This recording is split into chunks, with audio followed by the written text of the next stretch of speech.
10 seconds, 5 seconds. What I have said about in regard to students in general would not, however, apply to the students of agricultural schools and colleges.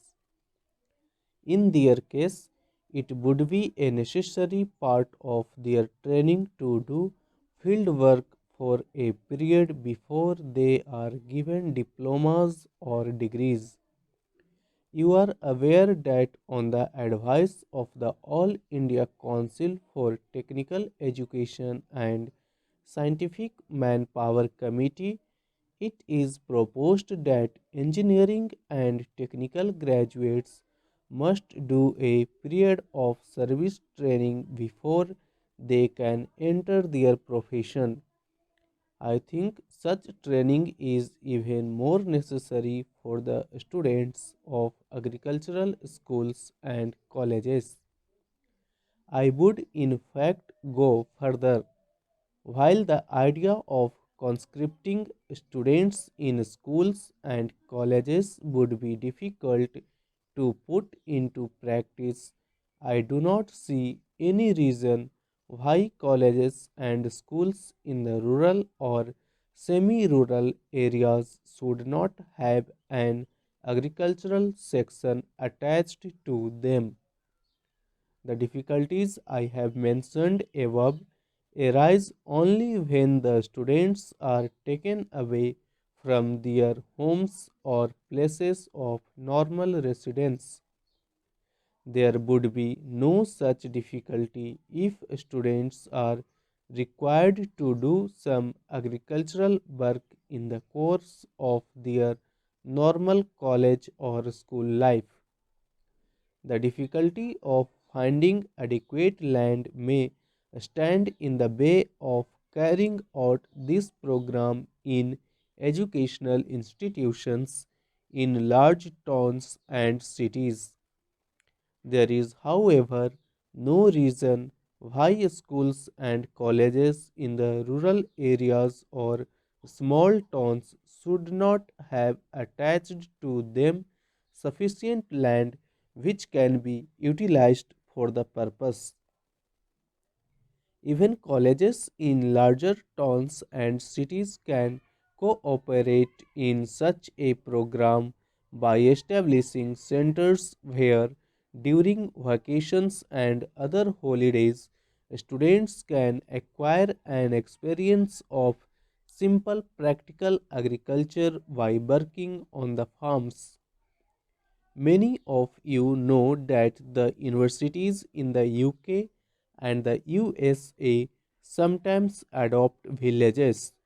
I hope that in India also schools and colleges in urban areas will adopt villages. There should be friendly competition among educational institutions as to which have done the best rural work.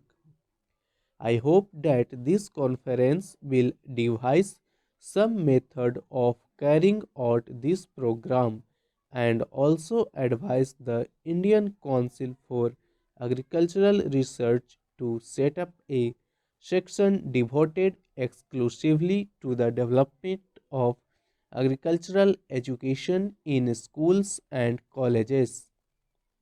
This shall enable us to overcome the shortage of food in our country in future.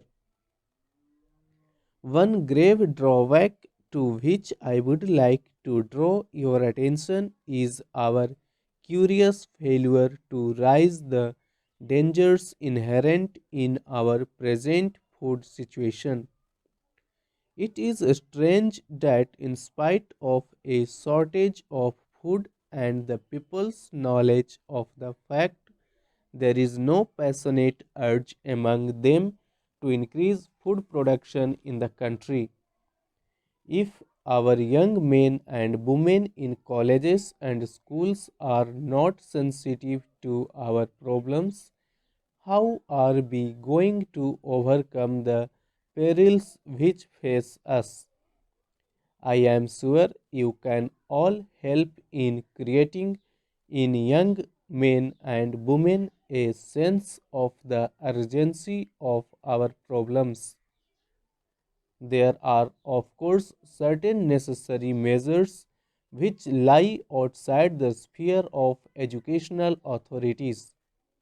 Colleges and schools can, however, contribute a great deal to the solution of the problem if they create in young men and women the enthusiasm to increase the food production of the country. I am sure that if the universities provide extension education in agriculture, it will not only improve the quality of our agriculture but also make a deep impression on the public mind. It will help to break down the barriers which divide the literate classes from the unlettered. It will also improve the quality of our educated classes by bringing them nearer to the soil and giving a more practical bias to their minds. I referred earlier to countries where agriculture is more productive and gives far better results than in India for each unit of manpower. It is obvious that if we are to improve our agricultural production, we must profit by the experience of such countries. We must therefore create closer contacts with all countries which have applied scientific methods to agriculture and shown tangible results of such application. Naturally, the first country we think of in this connection is the USA. In industry as well as in agriculture, she has made a phenomenal progress. We must try to adopt and adapt her methods in both fields. She has, under the Fulbright Act and other enactments, made a generous provision for receiving from the sending out to India teachers and students from various fields of study. We must take full advantage of her generosity and utilize the services of the American experts in the various fields of agriculture. The universities have always and in all countries played a leading part in transforming the quality of the life of the people. In order to perform this function successfully, the universities must base their programs on the real needs of the country. Until now, our university education has proved inadequate because it has ignored agriculture altogether.